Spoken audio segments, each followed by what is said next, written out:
ఏనుగుల్ని మోహరింపు చేయటం, ఏనుగుల శిబిరాల సంరక్షణ, పోషకాహారం, వాటి ఆరోగ్యం వంటి విషయాల్లో ఈ నాలెడ్జ్ ట్రాన్స్ఫర్ని అందించడం, అటవీ నిర్వహణలో నాలెడ్జ్ ట్రాన్స్ఫర్ అందించడం మరియు ఈ ఇనిషియేటివ్స్ ఎలక్ట్రానిక్ పద్ధతులని పంచుకోవడం, టెక్నాలజీ ట్రాన్స్ఫర్, అలాగే అంతర్రాష్ట్ర సమన్వయం, ముఖ్యంగా ఇంటర్ స్టేట్ కోఆర్డినేషన్తో ఎర్రచందనం, వారికేమో మనకి ఎర్రచందనం సమస్య ఉంటే వాళ్ళకి మీకు శ్రీగంధం సమస్య వాళ్ళకు ఉంది. సో వీటన్నిటి మధ్యలో ఈ బోర్డర్స్ని చాలా అనుకూలంగా వాడుకున్నాడు కర్ణాటకలో ఉండే స్మగ్లర్స్ కానీ, ఇటు మనకుండే ఎర్రచందనం స్మగ్లర్స్ కానీ. వీటన్నిటి మధ్య ఒక జాయింట్ టాస్క్ ఫోర్స్ ఒకటి పెట్టాలి.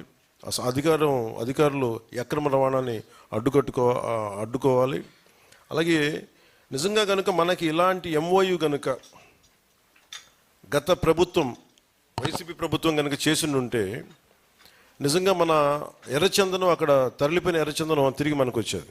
సో ఇలాంటి ఎంఓయుని దీనివల్ల జరిగేది ఏంటంటే, ఉదాహరణకి మన వస్తువు అక్కడికి వెళ్ళినా కానీ, మన సంపద అక్కడికి వెళ్ళినా కానీ ఈ ఎంఓయు ప్రకారం తిరిగి ఇక్కడికి వచ్చే పరిస్థితి ఉంటుంది.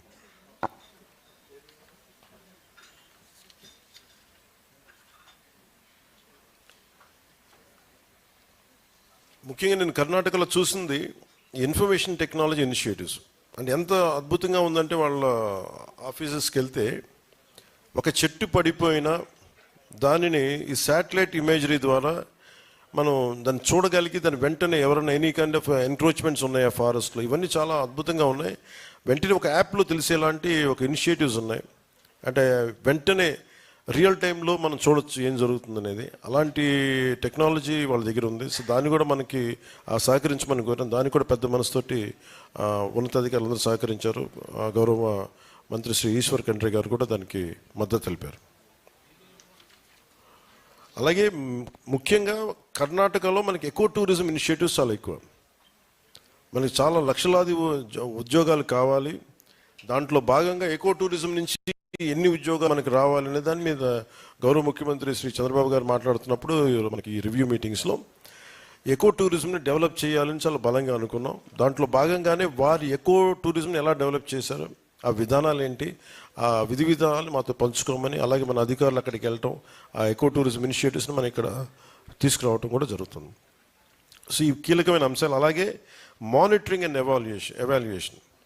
సో ఏమేమి జరుగుతున్నాయి, ఇద్దరు పీసీసీఎఫ్లు, మన కర్ణాటకను ఆంధ్రప్రదేశ్ చెందిన పీసీసీఎఫ్లు ఇద్దరు, ఉన్నతాధికారులు ఇద్దరు పరస్పరం దీన్ని ఎవాల్యుయేట్ చేస్తూ ఉంటారు. ఈ అనుకున్నాం టైం లైన్స్, అభివృద్ధి ఎలా ఉంది, ఎలాంటి ఇబ్బందులు ఉన్నాయి, వీటన్నిటిని ఎప్పటికప్పుడు సమీక్షలు చేసుకుంటూ ఉంటారు.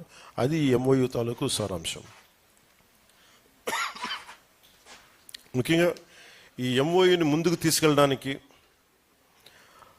ఒక స్వాతంత్ర సమరయోధుడి కొడుకైన భీమన్న ఖండ్రేని, మన తెలంగాణ కర్ణాటక బోర్డర్లో ఉండే వ్యక్తి, ఆయన బిడ్డ ఈయన ఎంతో ఇది మనకి విజయం అంటే మీ దృష్టికి ప్రత్యేకంగా తీసుకొస్తుంది. అక్కడ ఉంది ఎన్డీఏ గవర్నమెంట్ కదా, అక్కడ ఉంది కాంగ్రెస్ గవర్నమెంట్, ఆంధ్రప్రదేశ్లో ఉంది ఎన్డీఏ గవర్నమెంట్. రెండు విభిన్నమైన ప్రభుత్వాలు ఉన్నప్పటికీ కూడా పెద్ద మనసుతోటి ఇది మనందరం గమనించాల్సింది ఏంటంటే, పార్టీల పరంగా మేము వేరే వచ్చామో కానీ ప్రజల అవసరాలకి మటుకు irrespective of parties, whether you belong to Congress or NDA or BJP, TDP or Janasena, NDA, ఏవైనా కానీ ప్రజల సమస్యల దగ్గరికి వచ్చేటప్పటికీ కాంగ్రెస్ పార్టీలో ఉన్నప్పటికీ ఆయన పెద్ద మనసుతో వచ్చి సహకరించకపోవడం చేయొచ్చు.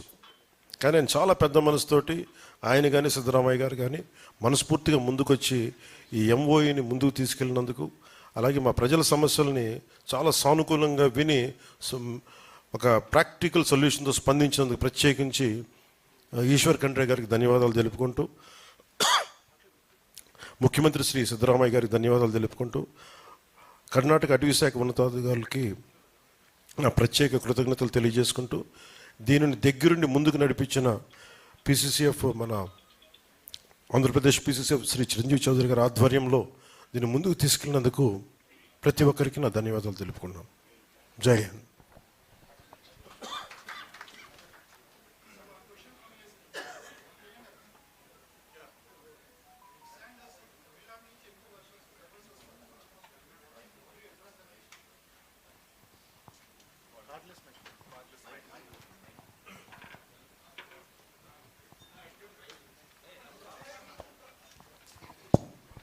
మీరు అంటుంది స్మగ్లర్స్ అక్కడి నుంచి వస్తున్నారు కానీ వెళ్ళిపోవటం మనకి అంటే కర్ణాటకలో కూడా మీరు మీ దృష్టికి తీసుకొస్తాను. 100 కోట్ల విలువైన ఎర్రచందనం కర్ణాటకలో పట్టుబడింది బోర్డర్స్లో. దానికి కూడా అంటే ఇది తమిళనాడు ప్రభుత్వంతో కూడా మాట్లాడాల్సిన అవసరం ఉంది. ఎర్రచందనం స్మగ్లర్స్ తమిళనాడు నుంచి వస్తూ ఉన్నారు. అది ఎందుకు ఆ పరిస్థితులు ఉన్నాయనే దాన్ని నెక్స్ట్ స్టేజ్లో తీసుకెళ్తాం. అది దాని మీద అవగాహన ఉంది. Thank you. Now